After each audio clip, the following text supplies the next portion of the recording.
กิจประการรองนายกรัฐมนตรีและรัฐมนตรีว่าการกระทรวงคมนาคมเปิดเผยถึงสถานการณ์อุทกภัยในจังหวัดสงขลาและหลายพื้นที่ในภาคใต้โดยมอบหมายให้กรมทางหลวงชนบทลงพื้นที่ฟื้นฟูเส้นทางที่ได้รับผลกระทบเร่งเปิดเส้นทางที่สามารถใช้งานได้ก่อนติดตั้งป้ายเตือนในทุกจุดเสี่ยงและบูรณาการการทำงานร่วมกับจังหวัดตำรวจทหารและหน่วยงานป้องกันภัยฝ่ายพลเรือนเพื่อให้การช่วยเหลือเป็นไปอย่างเร่งด่วนและครอบคลุมพร้อมสั่งการให้ทุกหน่วยงานติดตามระดับน้ำและสภาพถนนในพื้นที่เสี่ยงตลอด 24 ชั่วโมงย้ำว่าการช่วยเหลือประชาชนต้องดำเนินการควบคู่กันทั้งการฟื้นฟูโครงสร้างพื้นฐานและการส่งต่อความช่วยเหลือด้านสิ่งของจำเป็นอาทิถุงยางชีพและน้ำดื่มเพื่อประคับประคองชีวิตประชาชนในช่วงวิกฤตโดยได้จัดทีมสำรวจโครงสร้างสะพานและถนนทุกสายที่ได้รับผลกระทบพร้อมนำเครื่องมือเครื่องจักรและวัสดุอุปกรณ์เข้าซ่อมแซมในเบื้องต้นเพื่อให้สามารถเปิดเส้นทางให้ประชาชนสัญจรผ่านได้โดยเร็วที่สุดพร้อมทั้งติดตั้งป้ายเตือนป้ายบอกระดับน้ำและปักเสาขาวแดงตลอดแนวเขตทางในทุกจุดเสี่ยงเพื่อให้ผู้ใช้รถใช้ถนนได้รับทราบสถานการณ์แบบชัดเจนและปลอดภัยที่สุดนพศรแก้วคำรายงาน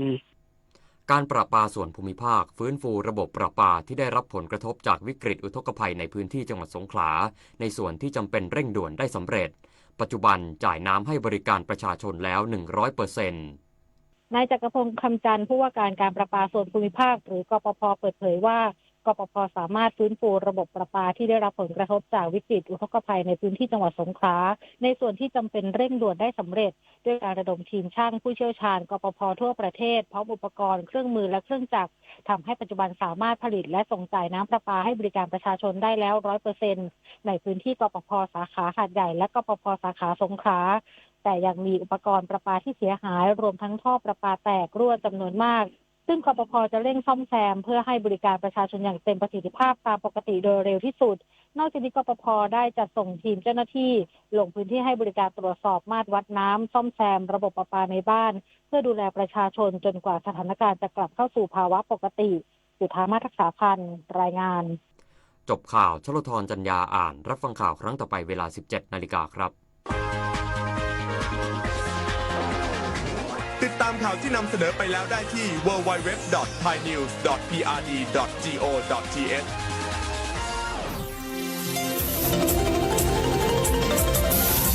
วิทยุแห่งประเทศไทยให้ความรู้คู่ความสุขคุณกำลังฟังสถานีวิทยุกระจายเสียงแห่งประเทศไทยจังหวัดลำปาง FM 97 เมกะเฮิรตซ์มันนักขนาดนั้นเลยกับพอลล่าพอลองพอแล้วปะเจือหลังหลันแต่ปะดีมาอดมาโอยหน่อยจี้ลองจามพลมานักแต่วพอลล่าเนี่ยเฮาล่ะบ่หู้ตัวพงกะเจ้อย่าไปลืมเนอะวันจันทร์เปิ้นขึ้นไปตรวจสุขภาพงดเข้างดน้ำหลัง2 ทุ่มเนอะโอ้เกือบลืมเหมือนกันนะกะดีเหมือนกันนะหูนี่รู้สึกปวดหลังปวดไหล่จะให้หมอเปิ้นจับเส้นสักกำว่าแต่ว่าแก้วมันจะไปก็หาน้องขี่มันไปล่ะปีที่แล้วอิดออดถ้าปีนี้บ่ไปจะด่าสักกำเหรอเดี๋ยวเป็นนั่นเป็นนี่กินเข้ากับก่อยตรงเวลาคือหมอสั่งถ้าจะเจือพ่องแล้วกับวันนี้มันไปไหนนี่บ่เดียวนี่ปุ่นน่ะน้องฮือมันไปห้องเจ้ามูไม่ยกของปุ่นน่ะตากันมาปุ่นล่ะไปลีกฮือมูที่เพิ่นแข็งแรงจัดการคนเฮาคนเหิบอย่างเจ้นี่ลีกนี่มันหาแล้วกันแน่กายพร้อมใจพร้อมเพื่อสุขภาพที่ดีปรารถนาดีจากสำนักงานประชาสัมพันธ์ที่3กรมประชาสัมพันธ์ค่ะรณรงค์ให้ข้าราชการและเจ้าหน้าที่รัฐงดรับหรืองดให้สินบนงดใช้ของหลวงเพื่อประโยชน์ส่วนตนงดใช้เส้นสายหรือกรณีพิเศษใดๆซึ่งเป็นบ่อกเกิดของความไม่เท่าเทียมกันในสังคมหากได้รับคำสั่งใดที่ไม่ชอบด้วยกฎหมายปรึกษาได้ที่สำนักงานปปช.ประจำจังหวัดลดละเลิกจุดพฤติกรรมที่ไม่สุจริตกันเถอะครับไม่งั้นจะเกษียณอย่างไม่เกษมมาร่วมกันสร้างค่านิยมใหม่ประเทศไทยไร้สินบนปรารถนาดีจากสำนักงานประชาสัมพันธ์ที่3กรมประชาสัมพันธ์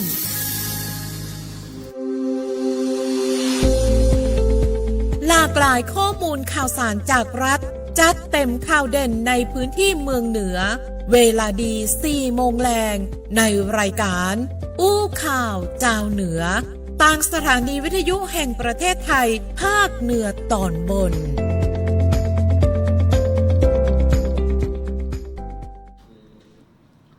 ส สวัสดีเจ้าต้อนรับคุณผู้ฟังคุณผู้ชมเข้าสู่ในช่วงของรายการอู้ข่าวเจ้าเหนือวันนี้อยู่กับทีมงานสวท.ลำปางเจ้าเวลาดี4 โมงแรงถึง4 โมงเกิ่งเนาะในช่วงของอู้ข่าวเจ้าเหนือนะเจ้าวันนี้อยู่กับข้าเจ้าชุติการเราชัยเจ้ารับหน้าที่ดำเนินรายการในช่วงของอู้ข่าวเจ้าเหนือวันนี้บอกว่าจะเป็นช่วงข่าวสารบ้านเฮาเชียงใหม่ลำปางลำปูนแม่ฮ่องสอนนะเจ้าแล้วก็ในช่วงที่2แหมนะเจ้าก็มี2ช่วงด้วยกันอู้ข่าวเจ้าเหนือข่าวสารบ้านเฮาเนาะต่างแป้น่านนะเจ้าแล้วก็มีรายสถานีเนาะข่าวสารในพื้นที่8จังหวัดภาคเหนือตอนบนเนี่ยเจ้าก็ติดตามได้เนาะอยู่เชียงใหม่ก็ฟังสวท.ลำปางได้ในวันนี้เพราะว่าเราเป็นเจ้าภาพในการออนแอร์ออกอากาศที่สวท.ลำปางเนาะขอบคุณทุกสถานีที่ร่วมรับสัญญาณในช่วงของรายการอู้ข่าวเจ้าเหนือตัวเจ้าเดี๋ยวแฮมสักกรรมหนึ่งนะเจ้าเฮาจะเข้าสู่ในช่วงของอู้ข่าวเจ้าเหนือข่าวสารบ้านเฮาเชียงใหม่ลำพูนลำปางแม่ฮ่องสอนเจ้ากำเดียวเจ้าอู้ข่าวเจ้าเหนือช่วงข่าวสารบ้านเฮาเชียงใหม่ลำพูนลำปางแม่ฮ่องสอน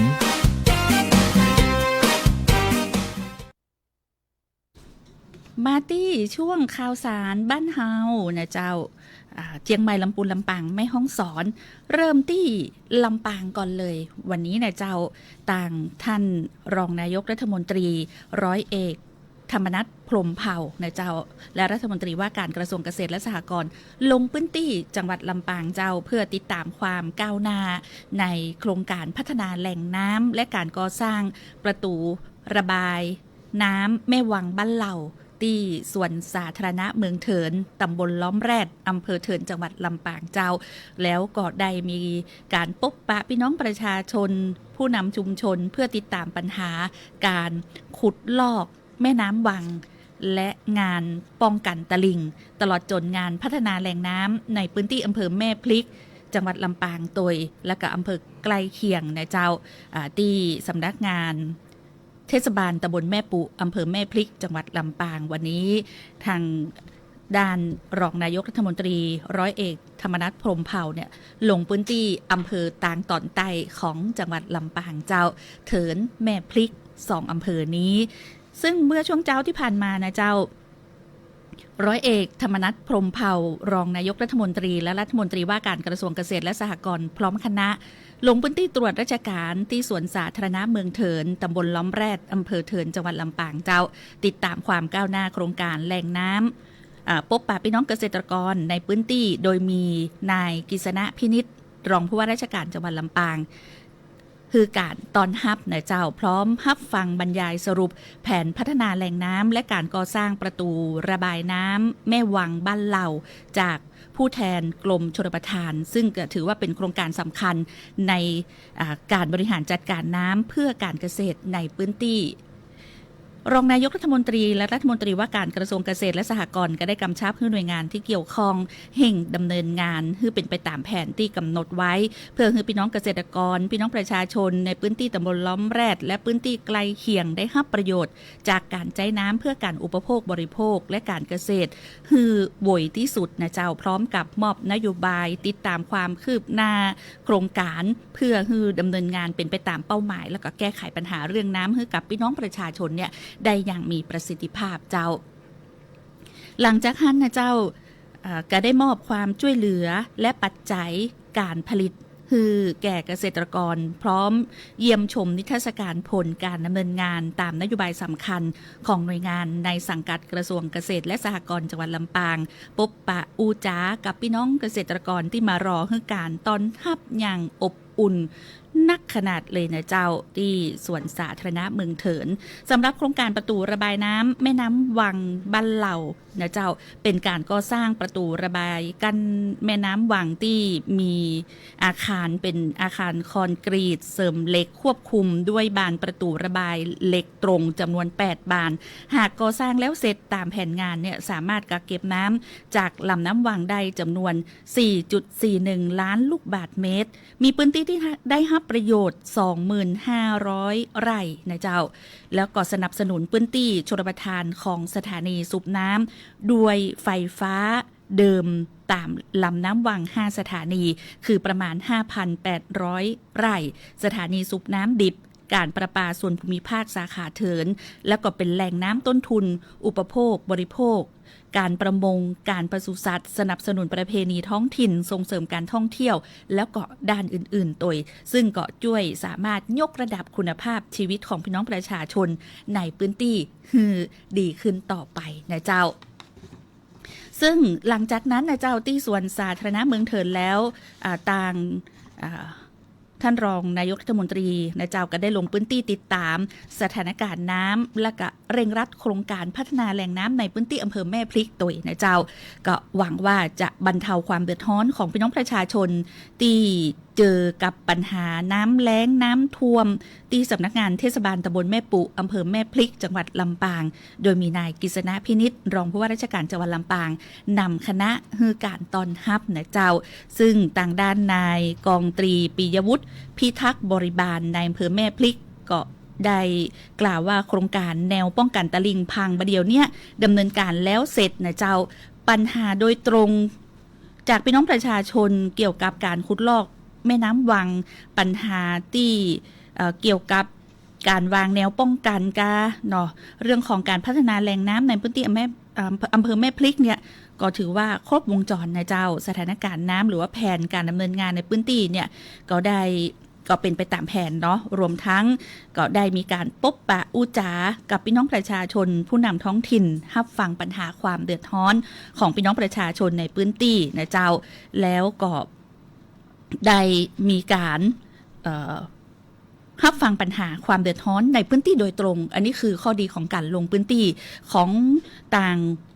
ผู้หลักผู้ใหญ่ที่ลงพื้นที่ในจังหวัดลำปางนะเจ้าโดยเฉพาะในเตื้อนนี้มีประเด็นเร่งด่วนในเรื่องของการขุดลอกแม่น้ำวังเพื่อเพิ่มประสิทธิภาพการระบายน้ำและกักเก็บน้ำรวมถึงงานก่อสร้างป้องกันตลิ่งพังซึ่งก็เป็นปัญหาที่ส่งผลกระทบต่อที่อยู่อาศัยในเรื่องของที่ทำกินของพี่น้องชาวบ้านในพื้นที่อำเภอแม่พริกและก็อำเภอใกล้เคียงเจ้าโดยก็ได้เน้นย้ำหน่วยงานที่เกี่ยวข้องให้เร่งดำเนินการพัฒนาแหล่งน้ำตามแผนเพื่อให้พี่น้องเกษตรกรและก็พี่น้องประชาชนในพื้นที่ลุ่มน้ำวังเนี่ยมีคุณภาพชีวิตที่ดีขึ้นมีน้ำใจเพียงพอตลอดทั้งปีนะเจ้าและก็มีความปลอดภัยจากอุทกภัยในช่วงฤดูน้ำหลากตัวก็มีผู้แทนผู้นำองค์กรปกครองส่วนท้องถิ่นได้เสนอความต้องการจำเป็นเร่งด่วนเสนอความต้องการต่อรองนายกรัฐมนตรีส่วนใหญ่ก็จะเป็นเรื่องของการฮื้อขุดลอกสันดอนที่อยู่กลางน้ำการกำจัดวัชพืชและก็เสริมความมั่นคงหิมตลิ่งแม่น้ำวังเพื่อพี่น้องเกษตรกรและก็พี่น้องประชาชนในพื้นที่ได้ใช้ประโยชน์นะเจ้านอกจากนี้พี่น้องประชาชนในพื้นที่ก็ขอฮือขยายประตูปิดเปิดประตูระบายน้ำวังนะเจ้าหิมแม่น้ำวังให้กว้างขึ้นต่อยเพื่อแก้ปัญหาในเรื่องของน้ำท่วมน้ำแล้งซึ่งประตูดังกล่าวเนี่ย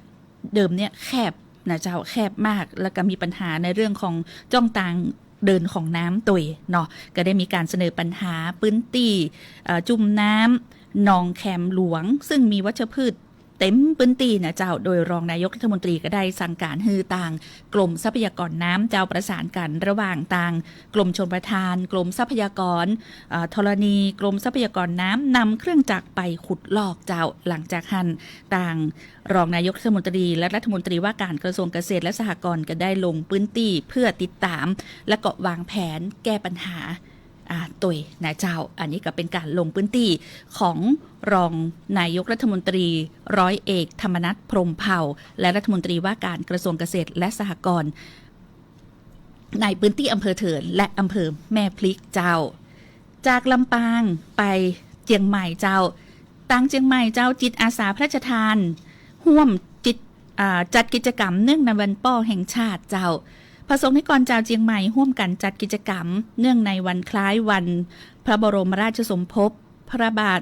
สมเด็จพระบรมชนกาธิเบศรมหาภูมิพลอดุลยเดชมหาราชบรมนาถบพิตรวันพ่อแห่งชาติ3 ธันวาคม 2568 ที่ลานประตูต้าแปอำเภอเมืองเจียงใหม่จังหวัดเจียงใหม่เจ้าซึ่งทางด้านนายศิวะธมิกานนท์นะเจ้ารองผู้ว่าราชการจังหวัดเชียงใหม่ก็ได้นำพี่น้องประชาชนจิตอาสาเจ้าซึ่งมีทั้งจิตอาสาพระราชทานข้าราชการและก็ภาคเอกชนร่วมกิจกรรมจิตอาสาพระราชทานเนื่องในวันคล้ายวันพระบรมราชสมภพพระบาทสมเด็จพระบรมชนกาธิเบศรมหาภูมิพลอดุลยเดชมหาราชบรมนาถบพิตรวันป้อแห่งชาติ5 ธันวาคม 2568 เพื่อแสดงความจงรักภักดีและก็น้อมรำลึกในพระมหากรุณาธิคุณอันหาที่สุดบ่ได้ประดุจดังป้อของแผ่นดินทั้งทรงเป็นมิ่งขวัญเป็นกำลังใจและกำลังศรัทธาของชาวไทยทุกหมู่เหล่าตลอดระยะเวลา70 ปีแห่งการครองราชย์เจ้าซึ่งภายในงานก็มีกิจกรรมนักขนาดนะเจ้าบอกว่าจะเป็นนิทรรศการเฉลิมพระเกียรติหน่วยแพทย์เคลื่อนที่การออกร้านบริการประชาชนในเรื่องกฎหมายจราจรยาเสพติดการเปลี่ยนถ่ายน้ำมันเครื่องรถจักรยานยนต์ฟรีดนตรีในสวนและการแจกกลาไม้นะเจ้าอันนี้ก็เป็นเรื่องของต่างพื้นที่จังหวัดเชียงใหม่นะเจ้าจิตอาสาพระราชทานร่วมจัดกิจกรรมเนื่องในวันป้อแห่งชาติเจ้าจากเชียงใหม่กันยังอยู่ที่เชียงใหม่ไปที่อำเภอชัยปราการนะเจ้าอำเภอชัยปราการเนาะฝางนะเจ้าผนึกกำลังภาคีเครือข่ายจัดเวทีถอดบทเรียนงดเหล้าเข้าพรรษาสู่วิถีชีวิตใหม่เจ้าได้มีการมอบเกียรติบัตรเชิดชูเกียรติผู้ที่ลดละเลิกแอลกอฮอล์ที่วัดสันทรายตำบลสีดงเย็นอำเภอชัยปราการจังหวัดเชียงใหม่เจ้าซึ่งทางด้านนายปฏิกรเอี่ยมสะอาดนายอำเภอชัยปราการจังหวัดเชียงใหม่ก็ได้มอบหมายให้ทางด้านนายอนุชาสุพรปลัดอำเภอหัวหน้ากลุ่มงานบริหารงานปกครองเป็นประธานในพิธีมอบเกียรติบัตรแก่ผู้ปฏิบัติงานงดเหล้าครบพรรษาแล้วก็เปิดเวทีเสวนาถอดบทเรียนภายใต้หัวข้องดเหล้าเข้าพรรษาสู่วิถีชีวิตใหม่เพื่อสรุปผลการดำเนินงานและก็วางแนวทางเสริมสร้างสุขภาพในชุมชนอย่างยั่งยืนเจ้ากิจกรรมในเตื้อนี้ถือว่าเป็นการบูรณาการความร่วมมือระหว่างหน่วยงานภาครัฐภาคศาสนาและก็ภาคประชาสังคมโดยก็ได้รับเกียรติจากพระครูวรสุดเขตเจ้าอาวาสวัดสันทรายและนายเอกชัยกัลยาสาธารณสุขอำเภอชัยปราการเข้าร่วมแลกเปลี่ยนความคิดเห็นบนเวทีเสวนาตัวนอกจากนี้ยังมีตัวแทนจากหน่วยงานที่มีการขับเคลื่อนงานด้านสุขภาพที่สำคัญเข้าร่วมบอกว่าจะเป็นสำนักงานกองทุนสนับสนุนการสร้างเสริมสุขภาพสสสและเครือข่ายประชาสังคมงดเหล้าจังหวัดเชียงใหม่รวมถึงตัวแทนคณะครูและนักเรียนในพื้นที่เข้าร่วมกิจกรรมอย่างพร้อมเพรียงกันนะเจ้าจากฝางแล้วมาที่ลำพูนเจ้าที่จังหวัดลำพูนมีการผนึกกำลังทุกภาคส่วนปล่อยขบวนรถบรรทุกสิ่งของบริจาคชุดใหญ่มุ่งหน้าลงใต้ช่วยเหลือผู้ประสบอุทกภัยเจ้า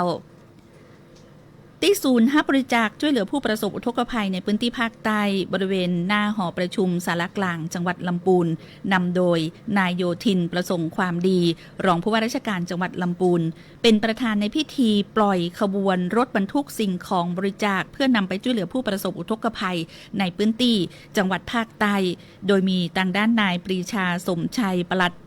จังหวัดลำพูนนายวีระเดชผู้พิสิทธิ์นายกองค์การบริหารส่วนจังหวัดลำพูนนายสุกลรัตน์จันมณีหัวหน้าสำนักงานจังหวัดลำพูนและก็ส่วนราชการต่างๆร่วมด้วยช่วยกันขนสิ่งของขึ้นรถบรรทุกเพื่อส่งต่อความช่วยเหลือนี้ไปสู่พี่น้องเจ้าไต้เจ้าทั้งนี้ที่ผ่านมาจังหวัดลำพูนก็มีความห่วงใยจากสถานการณ์ที่เกิดขึ้นก็ได้มีการบูรณาการความร่วมมือกับต่างอบจ.ลำพูนหน่วยงานทั้งภาครัฐเอกชนจัดตั้งจุดรับบริจาคสิ่งของอุปโภคบริโภคที่เป็นจุดรวบรวมสิ่งของต่างๆและก็เป็นน้ำใจของพี่น้องเจ้าลำพูนนะเจ้าในการลำเลียงส่งไปยังพื้นที่ภาคใต้โดยการข ขนส่งเตื้อนี้บริษัทแปดเอ็กซ์เพรสจำกัดได้อนุเคราะห์ในการลำเลียงจัดส่งสิ่งของต่างๆจากพี่น้องชาวลำพูนมุ่งหน้าสู่ภาคใต้เจ้าและก็ในขณะเดียวกันสำหรับศูนย์รับบริจาคของจังหวัดลำพูนยังคงเปิดรับบริจาคไปจนถึงวันที่9 ธันวาคม 2568 เจ้าเพื่อเปิดโอกาสให้หน่วยงานทั้งภาครัฐและเอกชนตลอดถึงภาคประชาชนนำสิ่งของต่างๆเนี่ยไปบริจาคได้อย่างต่อเนื่องแต่ว่าจะได้ก็ตามเจ้าจังหวัดลำพูนก็ต้องขอบคุณคุณคมสันแซ่ลีที่ได้ให้การสนับสนุนการขนส่งขอบคุณนายวีระเดชผู้พิสิทธิ์นายกองค์การบริหารส่วนจังหวัดลำพูนที่ได้ประสานการสนับสนุนการขนส่งในเตื้อนี้และก็ขอบคุณทุกภาคส่วนที่ช่วยกันสนับสนุนสิ่งของให้กับพี่น้องภาคใต้ที่ประสบในเรื่องของอุทกภัยและกระทรงกำลังใจคือกับพี่น้องผู้ประสบภัยคือผ่านพ้นวิกฤตครั้งนี้ไปได้และก็โดยเร็วเนาะจากลำพูนไปที่แม่ฮ่องสอนนะขึ้นไปแม่ฮ่องสอนเจ้าจังหวัดแม่ฮ่องสอนเดินหน้าวางระบบรับมือหมอกควันไฟป่ามีการประชุมขับเคลื่อนติดตั้งหอดูไฟอัจฉริยะเจ้าซึ่งก็ถือว่าเป็นพื้นที่ต้นแบบในพื้นที่อำเภอปายจังหวัดแม่ฮ่องสอนและก็เป็นโซนที่เสี่ยงสูงตยตั้งด้านนายบุญลือธรรมธารานุรักษ์รองผู้ว่าราชการจังหวัดแม่ฮ่องสอนเจ้าเป็นประธานการประชุมหารือแนวทางการบริหารจัดการหมอกควันไฟป่าในพื้นที่จังหวัดแม่ฮ่องสอนก็มีหน่วยงานที่เกี่ยวข้องนะเจ้าบอกว่าจะเป็นสำนักบริหารพื้นที่อนุรักษ์ที่16แม่เสรียงสำนักงานจังหวัดโยธาธิการจังหวัดอำเภอแม่เสรียงผู้แทนสถาบันวิจัยและพัฒนาพื้นที่สูงผู้แทนมหาวิทยาลัยเชียงใหม่รวมถึงสำนักงานกสทช.บริษัท Advanced Info Service จำกัดมหาชนนะเจ้าที่ร่วมกันประชุมในแนวทางพัฒนาสัญญาณสื่อสารในพื้นที่ป่าเขาสูงนะเจ้าเพื่อเพิ่มประสิทธิภาพในเรื่องของการจัดการปัญหาไฟป่าลดปัญหาฝุ่นควันโดยเตรียมดำเนินการติดตั้งหอดูไฟอัจฉริยะในพื้นที่ต้นแบบ3แห่งด้วยกันซึ่งก็ได้แก่บ้านแม่แพใหญ่ตำบลแม่สวดอำเภอศพเมยบ้านสันดอยตำบลสันติคีรีอำเภอแม่ลาน้อยและกับบ้านแม่ยะน้อยตำบลแม่ฮีอำเภอปายนะเจ้าพร้อมทั้งพิจารณาเพิ่มพื้นที่ดำเนินการในเขตรักษาพันธุ์สัตว์ป่าสารวินอำเภอแม่เสรียงเพื่อเสริมระบบเฝ้าระวังในจุดเสี่ยงที่สำคัญตัวเจ้า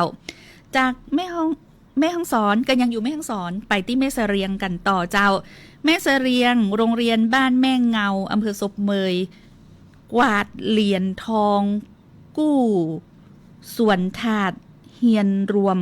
ละอ่อนพิเศษในงานศิลปะหัตถกรรมครั้งที่73เจ้าความสามารถที่โดดเด่นและหัวใจที่บ่ยอมแพ้ก็นำมาซึ่งความภาคภูมิใจของน้องๆโรงเรียนบ้านแม่เงาตำบลแม่สวดอำเภอแม่เสรียงจังหวัดแม่ฮ่องสอนที่น้องๆนักเรียนได้สร้างความสุดยอดที่คว้ารางวัลชนะเลิศเหรียญทองมาครองได้ถึง2รายการในการแข่งขัน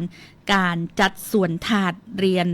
รวมเด็กพิเศษนะเจ้าความสำเร็จเรื่องนี้ถือว่าเป็นผลงานของ3นักเรียนคนเก่งเนาะคือเด็กชายภกรชิดชัยเลิศเด็กชายศิลาดลแก้วศรีมาลาและเด็กหญิงสากิดีอันนี้บ่มีนามสกุลเนาะตีแสดงให้เห็นของความประณีตความคิดสร้างสรรค์การทำงานเป็นทีมได้อย่างยอดเยี่ยมเหรียญทองแรกชนะเลิศเหรียญทองการจัดสวนถาดแห่งเรียนรวมคือระดับชั้นป .1 ถึงป .6 เหรียญทองที่2ชนะเลิศจัดสวนถาดชื้นเรียนรวมอันนี้ก็เป็นระดับชั้นป .1 ถึงป .6 นะเจ้ารางวัล2เหรียญทองนี่ก็ตอกย้ำถึงความสำเร็จของการจัดการศึกษาแบบเรียนรวมของโรงเรียนบ้านแม่เงานะเจ้าที่ส่งเสริมและกับพัฒนาศักยภาพของน้องๆนักเรียนทุกคนบอกว่าจะบ่มีข้อจำกัดทางร่างกายหรือว่าการเรียนรู้ใดๆนะเจ้าภายใต้การนำของ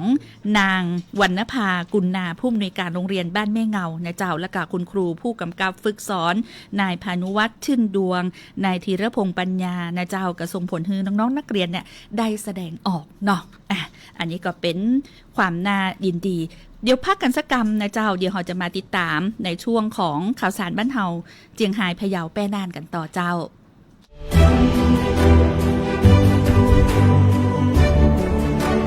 ครั้งแรกของลำปางที่เนรมิตธรรมชาติทั้งสวนให้กลายเป็นเมืองเหนือจินตนาการท่ามกลางมนต์เสน่ห์แห่งเมืองล้านนากับงานลำปางออคิดแอนด์ออโรราเฟสติวัลมหัศจรรย์แสงเมืองเหนือโดยองค์การบริหารส่วนจังหวัดลำปางร่วมกับภาคีเครือข่ายตื่นตาตื่นใจไปกับการแสดงแสงเหนือท่ามกลางธรรมชาติกว่า8โซนทั้งการแสดงน้ำพุมหัศจรรย์ทางเดินดาวเหนือโคมส่องแสงล้านนาและอีกมากมายตระการตาไปกับนิทรรศการกล้วยไม้และไม้ดอกไม้ประดับนานาพันธุ์พร้อมมาสัมผัสศิลปะพื้นเมืองล้านนากับมหกรรมตีกลองปู่จาชมผลงานเซรามิกสุดประณีตในนิทรรศการและการสร้างสรรค์ผลงานเซรามิกนานาชาติเพลิดเพลินไปกับโซนครั่ง Exhibition และการแข่งขันผ้าครั่งแฮกเกอร์ทอนครั้งที่ 2ชมการสาธิตการย้อมผ้าที่เป็นเอกลักษณ์ของลำปางปิดท้ายไปกับโซนร้านค้าล้านนาคราฟที่รวมงานอาร์ตและอาหารท้องถิ่นมากมายและมาร่วมสัมผัสความมหัศจรรย์ส่งท้ายปีที่งานลำปางออคิดแอนด์ออโรราเฟสติวัลวันที่ 5-14 ธันวาคม 2568และสวนสาธารณะหนองกระทิงจังหวัดลำปาง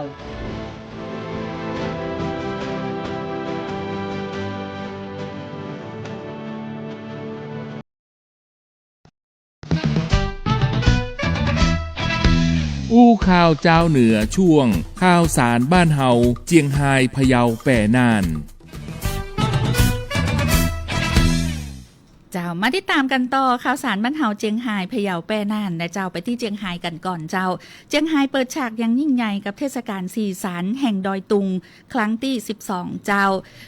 ภายใต้คอนเซปต์ผจญภัยกับเหล่าผู้พิทักษ์ป่าดอยตุงสานต่อแห่งบันดาลใจจากฝากฟ้าเจ้าต่างมูลนิธิแม่ฟ้าหลวงในพระบรมราชูปถัมภ์ร่วมกับธนาคารไทยพาณิชย์จำกัดมหาชนบริษัทไทยเบเวอเรจจำกัดมหาชนสำนักงานส่งเสริมการจัดประชุมและนิทรรศการองค์การมหาชนสำนักงานส่งเสริมเศรษฐกิจสร้างสรรค์มหาวิทยาลัยแม่ฟ้าหลวงและการบินไทยจำกัดมหาชนจัดพิธีเปิดงานเทศกาลสีสันแห่งดอยตุงครั้งที่12อย่างเป็นทางการแล้วที่สวนแม่ฟ้าหลวงเจ้าโครงการพัฒนาดอยตุงอันเนื่องมาจากพระราชดำริอำเภอแม่ฟ้าหลวงจังหวัดเจียงไฮ้เจ้างานก็มีขึ้นในช่วงวันที่2ธันวาคมถึงวันที่25มกราคมปีหน้าเลยนะเจ้าทุกวันเสาร์และก็วันอาทิตย์และวันหยุดนักขัตฤกษ์เวลา 8 โมงเช้าถึง 6 โมงแลงเจ้าโดยมีนายรุติศักดิ์รังสีรองผู้ว่าราชการจังหวัดเชียงรายเป็นประธานในพิธีเปิดงานเจ้าอันนี้นี่ก็เจิญไปแอวใดเนาะในส่วนของงานนี้นะมีถึงปีหน้าเลยก็คือตั้งแต่2ธันวาคม68ถึง25มกราคม69นะเจ้ามีหลายอย่างเนาะคาแรคเตอร์ใหม่ๆนะกิจกรรมเส้นทางเรียนรู้ธรรมชาติศิลปะวัฒนธรรมผ่านการถ่ายภาพเช็คอิน6จุดด้วยกันนะสวนดอกไม้ที่เป็นลายชนเผ่านะที่ลานประติมากรรมความต่อเนื่องผสานแห่งบันดาลใจจากเป็นห้องว่าจากลายผ้าปักมือพื้นถิ่นถ่ายทอดความงดงามแห่งชนเผ่าในการจัดสวนที่ตันสมัยนะมีถนนคนเดินดอยตุงโดยมีงานหัตถกรรมเสื้อผ้ากระเป๋าทอมืออาหารพื้นถิ่นเมนูพิเศษพิซซ่าหมูดำข้าวซอยน้ำเงี้ยวน้ำพริกหนุ่มอันนี้เป็นโซนถนนคนเดินดอยตุงนิทรรศการกิจกรรมเวิร์กช็อปก็มีนะเจ้าอันนี้ก็เชิญชวนเนาะในช่วงของวันที่2ถึงเดือนหน้าเลยนะอย่างที่บอกไปนะเจ้ากับงานครั้งนี้นะเจ้าถึงวันที่25มกราคมก็เชิญชวนนักท่องเที่ยวแขกแก้วไปเยือนนครเจียงไฮ้เลยนะเจ้าจากเจียงไฮ้มาที่พะเยาเจ้าจังหวัดพะเยาก็ปล่อยขบวนคาราวานสิ่งของบริจาคช่วยเหลือผู้ประสบภัยน้ำท่วมภาคใต้นะเจ้าก็ได้มีการปล่อยขบวนคาราวานรถบรรทุกสิ่งของบริจาคเพื่อนำไปช่วยเหลือพี่น้องประชาชนที่ได้รับผลกระทบจากอุทกภัยในพื้นที่อำเภอหาดใหญ่จังหวัดสงขลาที่ศาลาประชาคมจังหวัดพะเยาโดยมีนายภูธนะชมภูมิ่งรองผู้ว่าราชการจังหวัดพะเยาเป็นประธานนะเจ้าพร้อมด้วยนายพีรัตน์จันทิมาปลัดจังหวัดพะเยาแล้วก็มีหัวหน้าส่วนราชการนะเจ้าห่วมปล่อยขบวนเนาะในส่วนของการนำสิ่งของที่มีผู้มาบริจาคนะเจ้าพี่น้องประชาชนที่ร่วมบริจาคบอกว่าจะเป็นข้าวสารอาหารแห้งน้ำดื่มเครื่องอุปโภคชุดยังชีพเนี่ยขึ้นรถบรรทุกแล้วก็ส่งต่อกำลังใจไปถึงพี่น้องประชาชนผู้ประสบภัยภาคใต้เจ้าจากพะเยาไปที่จังหวัดแพร่กันต่อ ที่จังหวัดแพร่นะเจ้าก็ได้มีการมอบเงินเยียวยาให้แก่ผู้ประสบอุทกภัยที่ได้รับความเสียหายจากอิทธิพลของพายุบัวลอยที่สำนักงานเทศบาลตำบลป่าแมดอำเภอเมืองจังหวัดแพร่นะเจ้าต่างด้านนายสมชัยเลิศประสิทธิพันธ์ผู้ว่าราชการจังหวัดแพร่ก็ได้เป็นประธานมอบเงินเยียวยาให้กับผู้ประสบภัยน้ำท่วมในพื้นที่ตำบลป่าแมดที่ได้รับความเสียหายจากอุทกภัยอิทธิพลของพายุบัวลอยซึ่งต่างจังหวัดแพร่ก็ได้อนุมัติเงินทดรองราชการในอำนาจของผู้ว่าราชการจังหวัดช่วยเหลือผู้ประสบภัยด้านการดำรงชีพตามระเบียบของกระทรวงการคลังโดยมีผู้ที่ได้รับการช่วยเหลือรวม171 รายวงเงินทั้งสิ้นนะเจ้า 578,630 บาทซึ่งต่างท่านผู้ว่าราชการจังหวัดแพร่ก็ได้กล่าวให้กำลังใจพี่น้องที่ได้รับความเดือดร้อนและก็ฝากย้ำไปถึงประชาชนให้ตระหนักถึงภัยธรรมชาติโดยเฉพาะในช่วงหน้าฝนที่มีความเสี่ยงที่จะเกิดสถานการณ์น้ำหลากในทุกปีนะเจ้าจากแพร่แล้วไปต่อจังหวัดน่านเจ้าที่จังหวัดน่านจัดกิจกรรมรวมพลังสัปปยะสู่วัดด้วยวิธี5 สอ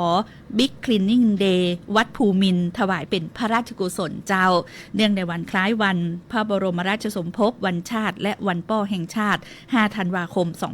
2568ที่บริเวณวัดภูมินทร์ตำบลในเวียงอำเภอเมืองจังหวัดน่านนายบรรจงขุนเพชรรองผู้ว่าราชการจังหวัดน่านเจ้าเป็นประธานในพิธีเปิดวัดประชารัฐสร้างสุขกิจกรรมรวมพลังสร้าง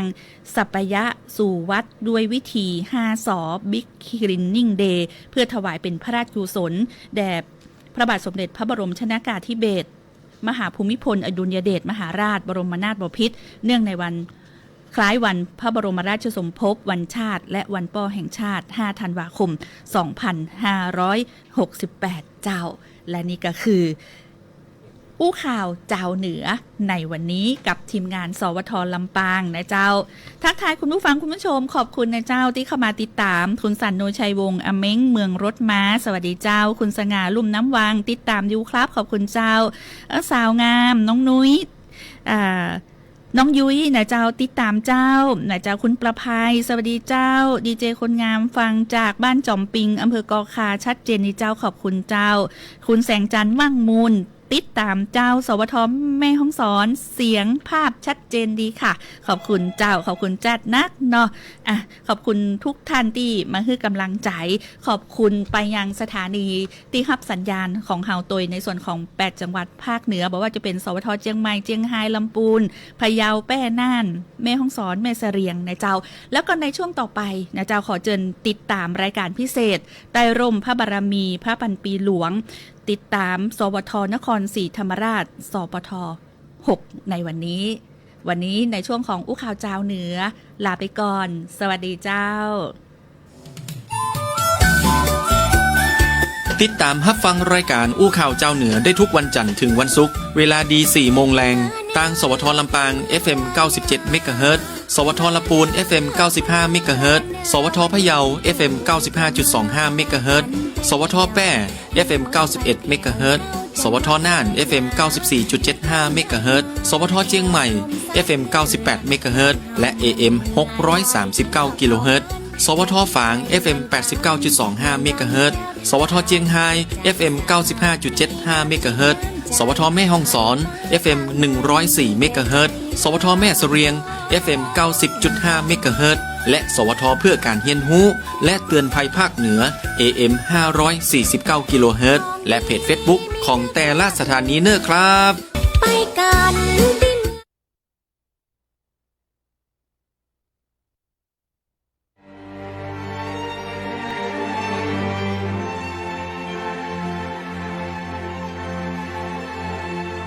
สถานีวิทยุกระจายเสียงแห่งประเทศไทย70สถานีทั่วทุกภูมิภาคเสนอรายการใต้ร่มพระบารมีพระพันปีหลวง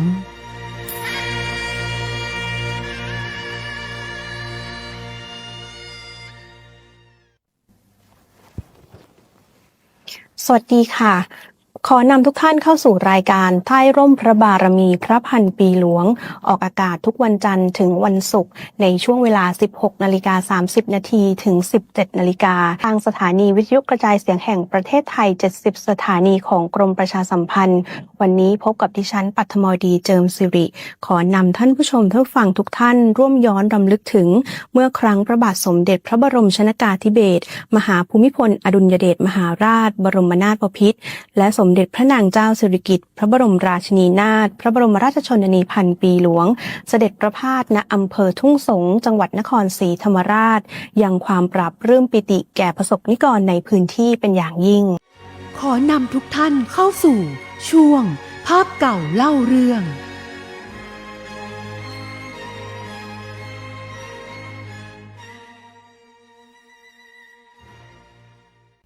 ปีพุทธศักราช 2502 นครศรีธรรมราชหัวเมืองใหญ่เมืองใต้เมืองแห่งวิถีพุทธวิถีชีวิตบนแผ่นดินธรรมแผ่นดินทองใต้ร่มพระบารมีในหลวงรัชกาลที่ 9 พระบาทสมเด็จพระปรมินทรมหาภูมิพลอดุลยเดชพ่อหลวงของปวงชนชาวไทยและคู่พระบารมีสมเด็จพระนางเจ้าสิริกิติ์พระบรมราชินีนาถทรงเสด็จประพาสเพื่อเยี่ยมเยือนพระสงฆ์นิกรของพระองค์ความปราบปลื้มของชาวบ้านชาวเรือนในยุคนั้นที่จะได้ชื่นชมในพระบารมีของทั้งสองพระองค์ช่างทรงคุณค่าด้วยเพราะตั้งแต่พระองค์ท่านเสด็จนิวัตประเทศไทยเมื่อปีพุทธศักราช 2493 มานั้นยังไม่เคยเสด็จมาทางปากใต้เลยการเตรียมการรับเสด็จต่างเป็นไปด้วยความพร้อมเพรียงทั้งหน่วยงานราชการและประชาชน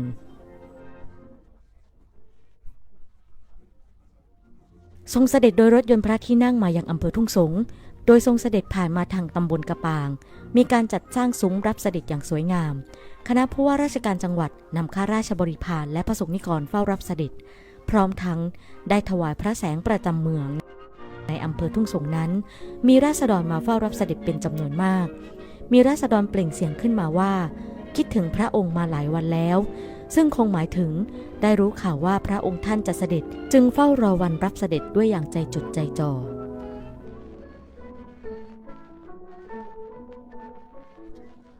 ตามประเพณีเมื่อพระมหากษัตริย์เสด็จมาถึงจังหวัดนี้ทรงประกอบพระราชพิธีสมโภชพระบรมธาตุซึ่งประดิษฐานอยู่ในวัดพระมหาธาตุและเป็นที่เคารพบูชากันอยู่ทั่วไป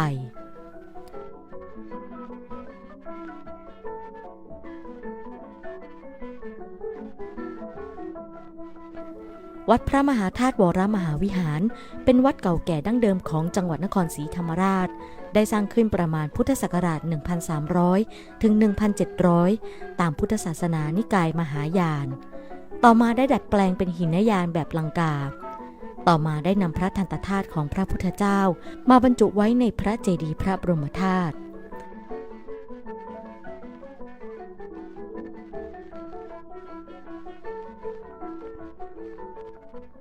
ในปัจจุบันจัดให้มีงานสมโภชปีละ2 ครั้งในวันมาฆบูชาวันวิสาขบูชาและจะมีประชาชนในปากใต้ตลอดจนชาวเมืองจากสหพันธ์มาลายามานมัสการอย่างคับคั่ง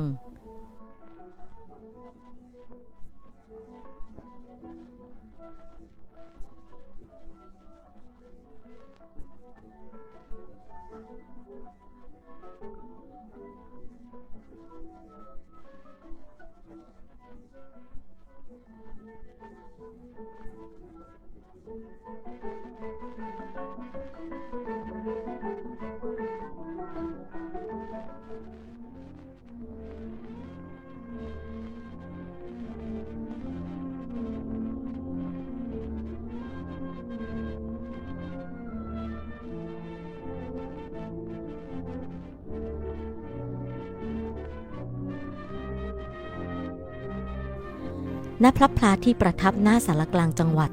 พระบาทสมเด็จพระเจ้าอยู่หัวมีพระราชดำรัสว่าทรงรู้สึกปลื้มปิติและหายเหนื่อยจากการเดินทางทันทีที่ได้พบเห็นประชาชนมาเฝ้ารับอย่างล้นหลามและทรงขอให้พระบรมธาตุและพระพุทธสิหิงค์คุ้มครองราษฎรให้อยู่เย็นเป็นสุข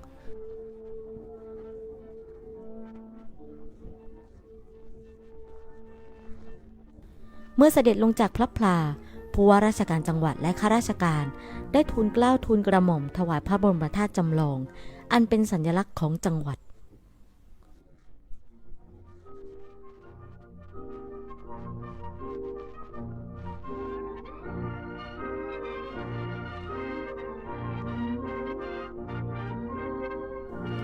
นครศรีธรรมราชนั้นมีอยู่ประมาณ 600,000 กว่าคนตามอำเภอต่างๆและราษฎรจำนวนมากมายได้มาชุมนุมกันเพื่ออยู่คอยเข้าเฝ้าพระบาทสมเด็จพระเจ้าอยู่หัวและสมเด็จพระนางเจ้าสิริกิติ์พระบรมราชินีนาถได้เสด็จผ่านในหมู่ประชาชนและทรงไต่ถามถึงทุกสุขของราษฎรทำให้เกิดความตื้นตันใจเป็นอย่างยิ่ง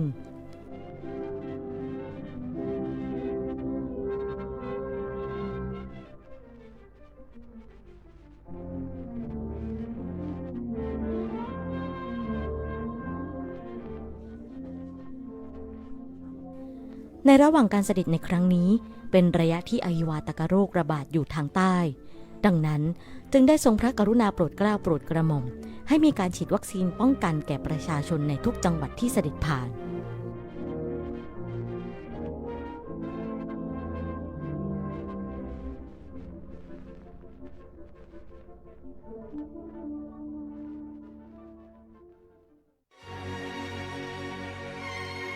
ช่วงตามรอยพระเมตตา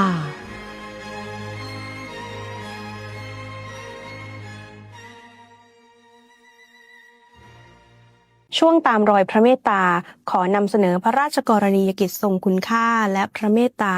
สมเด็จพระนางเจ้าสิริกิติ์พระบรมราชินีนาถพระบรมราชชนนีพันปีหลวงจึงเกิดศูนย์ศิลปาชีพบ้านเนินธรรมังอำเภอเชียนใหญ่จังหวัดนครศรีธรรมราชทำให้ประสบนิกรในพื้นที่บ้านเนินธรรมังได้มีชีวิตใหม่อีกครั้งขอนำทุกท่านเข้าสู่ช่วงตามรอยพระเมตตา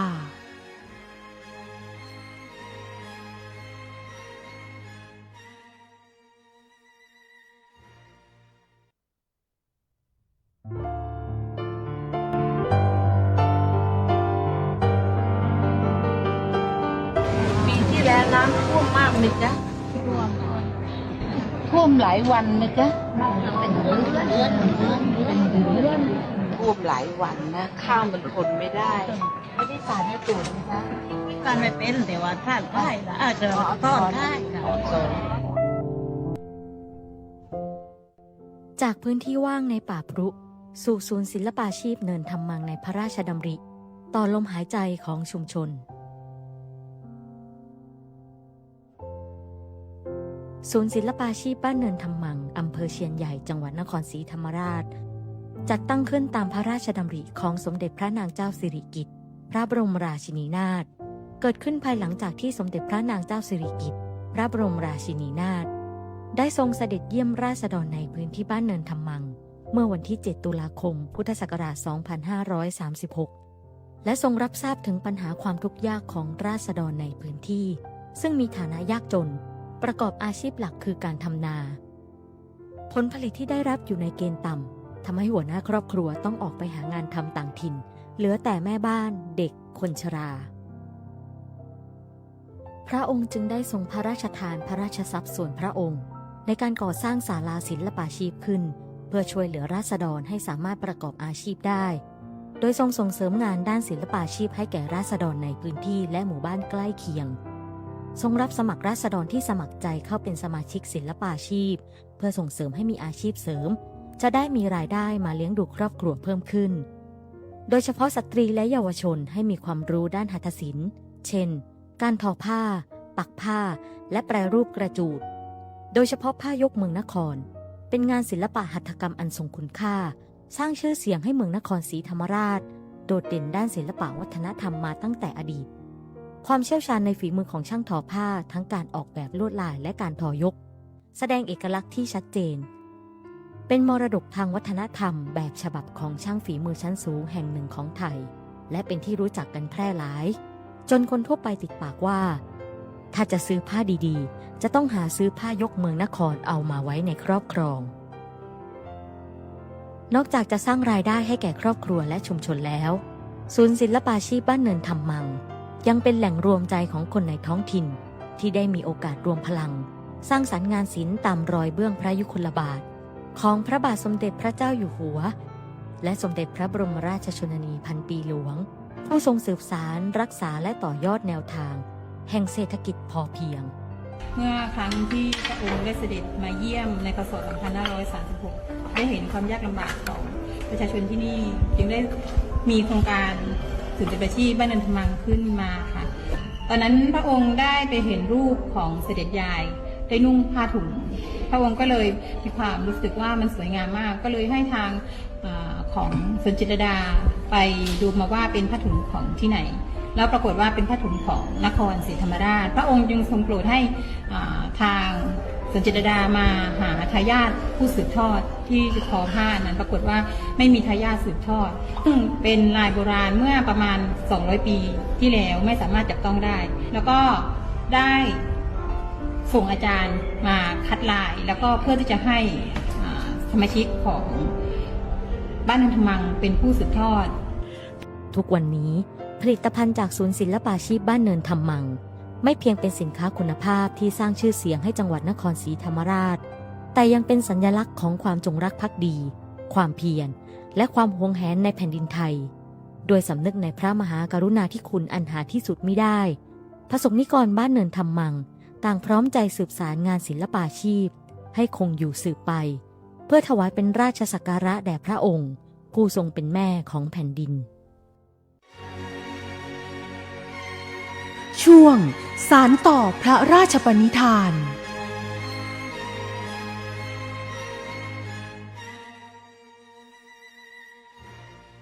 เดินทางมาถึงช่วงที่ 3 ของรายการกับช่วงสารต่อพระราชปณิธานเสียงจากชาวบ้านเนินธรรมังพื้นที่ที่เคยยากจนที่สุดในจังหวัดนครศรีธรรมราชนับตั้งแต่สมเด็จพระนางเจ้าสิริกิติ์พระบรมราชินีนาถพระบรมราชชนนีพันปีหลวงเสด็จเยี่ยมราษฎรในปีพุทธศักราช 2536 ก่อเกิดศูนย์ศิลปาชีพบ้านเนินธรรมังความเป็นอยู่ของชาวบ้านที่นั่นก็เปลี่ยนไปตลอดกาลขอนำทุกท่านเข้าสู่ช่วงสารต่อพระราชปณิธาน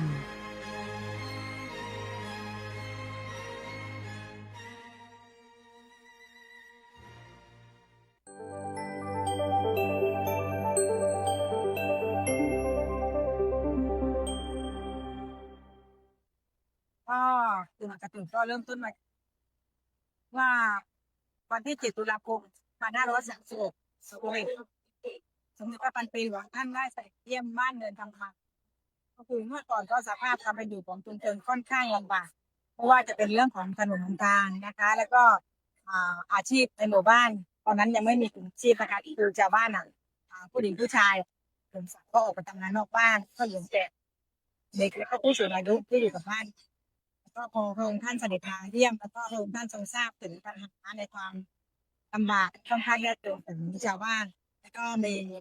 ทราบว่าในพื้นที่ของเรามีการ์ตูนเป็นจำนวนมากพระองค์ท่านก็เลยให้มีการรวมกลุ่มขึ้นเพื่อสร้างอาชีพเสริมให้กับกลุ่มชาวบ้านตอนนั้นตอนเริ่มแรกเลยก็คือชาวบ้านในความที่การทำการ์ตูนนะคะจะจำเป็นเฉพาะลายสองนะคะทำเป็นเสือการ์ตูนซึ่งใช้ในครัวเรือนหรือขายได้บ้างแต่ก็ราคาถูกนะครับเท่านั้นแล้วก็ต่อมาพอพระองค์ท่านส่งครูเข้ามาสอนเนี่ยจากลายสองธรรมดาก็สอนในเรื่องของลวดลายการ์ตูนก็จะมีในเรื่องของลายโบราณเรื่องก็จะเป็นลายลูกแก้วนะลายลูกแก้วแล้วก็ลายติดต่อมาก็ลายลูกแปดลายดอกบัวลายดอกจันทร์นะคะก็คือตามมาเรื่อยๆนะคะแล้วก็พอศาลพัฒนาเรื่องของลายแล้วก็จะมาในเรื่องของการแปรรูปให้เป็นชิ้นเป็นรูปกระเป๋านะคะก็คือจะมีในเรื่องของพระองค์ท่านส่งครูเข้ามาอยู่ในเรื่องของการสอนแบบเย็บนะคะแล้วก็สอนในเรื่องของการขึ้นรูปต่างๆเพื่อให้ทันยุคทันสมัยนะคะอย่างของใช้ในครัวเรือนหรือว่าเป็นกระเป๋าเป็นกล้าใส่ถุงใช้นั่นก็คือได้รับการพัฒนาขึ้นมาเพื่อให้ทันยุคทันสมัยก็สามารถขายให้มีราคาสูงขึ้นได้นะคะก็คือตรงนี้เป็นอาชีพที่ชาวบ้านสามารถทำแล้วก็ขายได้ก็คือเป็นเรียกว่ามีอาชีพเสริมแล้วก็มีรายได้เพิ่มขึ้นแล้วก็ผู้หญิงที่ทำงานนอกบ้านก็กลับมาทำงานที่บ้านนะคะได้อยู่กับลูกพ่อแม่แล้วก็รายได้ตรงนี้ส่งผลให้ชุมชนหรือครอบครัวแต่ละครอบครัวมีความเป็นอยู่ชีวิตที่ดีขึ้นมากก็รู้สึกซาบซึ้งนะคะในพระมหากรุณาธิคุณของพระองค์ท่านสมเด็จพระพันปีหลวงก็อยากขอบคุณพระองค์ท่านมากๆเลยตรงนี้ถ้าไม่มีพระองค์ท่านในวันนั้นที่เสด็จมาเยี่ยมบ้านมันชาวบ้านก็ยังมีอาชีพนะ ซึ่งถ้าเปรียบกับตอนนั้นกับตอนเนี้ยค่ะเราสามารถเห็นว่าชาวบ้านมีความเป็นอยู่ที่ดีขึ้น แล้วก็สามารถใช้อาชีพตรงเนี้ยเลี้ยงครอบครัวแล้วก็สามารถส่งให้ลูกเรียนจนถึงจุดปริญญาได้ขอบคุณทุกท่านค่ะสวัสดีค่ะดิฉันนางเกษรนาคพันธ์เป็นประธานกลุ่มของกลุ่มปักผ้าด้วยมือแล้วก็จะเล่าความเป็นมาของกลุ่มปักผ้าด้วยมือของศูนย์ศิลปาชีพบ้านเมืองกำมังนะคะเกิดมาตั้งแต่วันที่7 เดือนตุลาคม 2537ปีนั้นก็มีสมาชิกสมัครก็เป็นรุ่นแรกจำนวน18 รายนะคะก็ปัจจุบันก็ประมาณ54 รายก็มีรายได้ก็ตกเฉลี่ยคนละเดือนละ3,000 ถึง 4,000 บาทนะคะแล้วก็รู้สึกซาบซึ้งพระมหากรุณาธิคุณที่พระองค์มาสร้างงสร้างอาชีพให้กับสมาชิกของศูนย์ศิลปาชีพบ้านเมืองกำมังและหมู่บ้านใกล้เคียง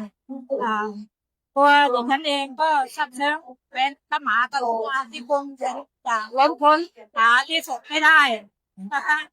ก็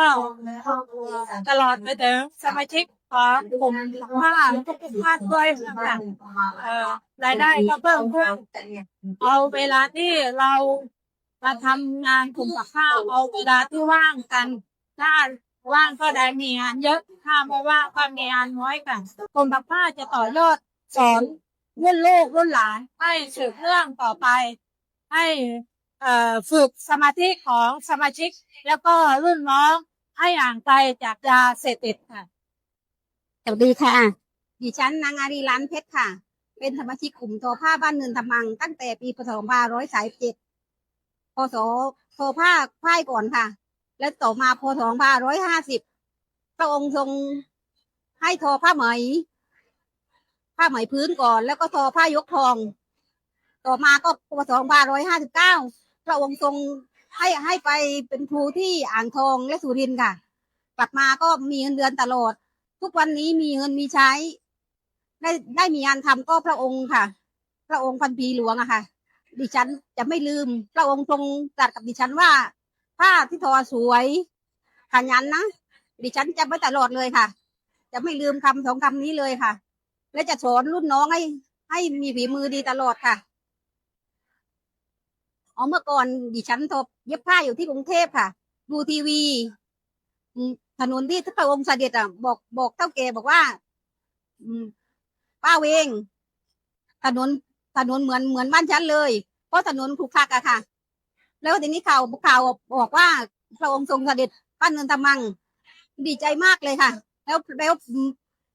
ป้าเวงก็บอกว่าต่อไปบ้านอารีน่ะสบ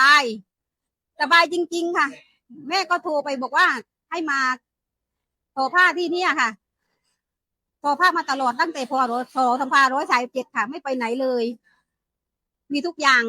มีที่ดินมีบ้านลูกก็ได้เรียนก็พระองค์อะค่ะแฟนก็เป็นสมาชิกลูกสาวทั้ง2 คนก็เป็นสมาชิกด้วยค่ะแต่ก็ลูกสาวคนเล็กก็ยังเรียนหนังสืออยู่ค่ะแต่ทำงานแม่จะสอนให้ทุกอย่างเลยไม่ได้ทอผ้าเป็นนะคะจะไม่ลืมบุญคุณของพระองค์เลยค่ะและจะสอนและปฏิญาณตนบอกว่าจะสอนรุ่นน้อง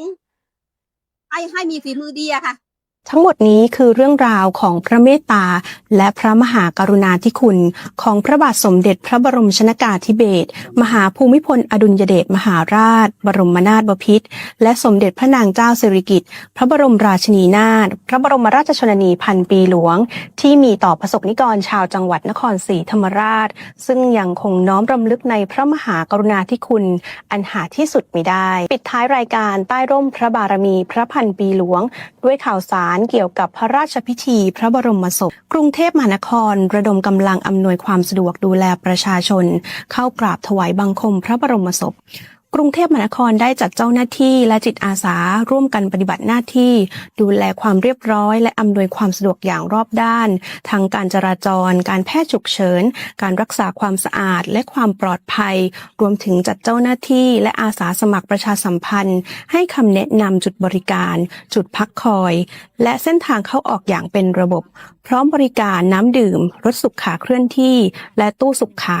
จัดเตรียมรถวีลแชร์รถกอล์ฟสำหรับให้บริ การผู้สูงอายุ ผู้พิการและผู้ที่ต้องการความช่วยเหลือพิเศษ โดยมีเจ้าหน้าที่และอาสาสมัครอำนวยความสะดวกและดูแลอย่างใกล้ชิดเพื่อให้ประชาชนสามารถเข้ากราบถวายบังคมได้อย่างทั่วถึงและปลอดภัยคุณผู้ชมคุณผู้ฟังคะทั้งหมดคือเรื่องราวที่ทรงคุณค่าในรายการใต้ร่มพระบารมีพระพันปีหลวงโดยสถานีวิทยุกระจายเสียงแห่งประเทศไทยจังหวัดนครศรีธรรมราชภายใต้การกำกับและอำนวยการผลิตของผู้อำนวยการสำนักงานประชาสัมพันธ์ที่ 5 กรมประชาสัมพันธ์และผู้อำนวยการสถานีวิทยุกระจายเสียงแห่งประเทศไทยจังหวัดนครศรีธรรมราชวันพรุ่งนี้ติดตามรับชมรับฟังรายการใต้ร่มพระบารมีทางสวท.ยะลานะคะสำหรับวันนี้ดิฉันปัทมวดีเจิมสิริและทีมงานสวท.นครศรีธรรมราชลาไปก่อนค่ะสำหรับวันนี้สวัสดีค่ะ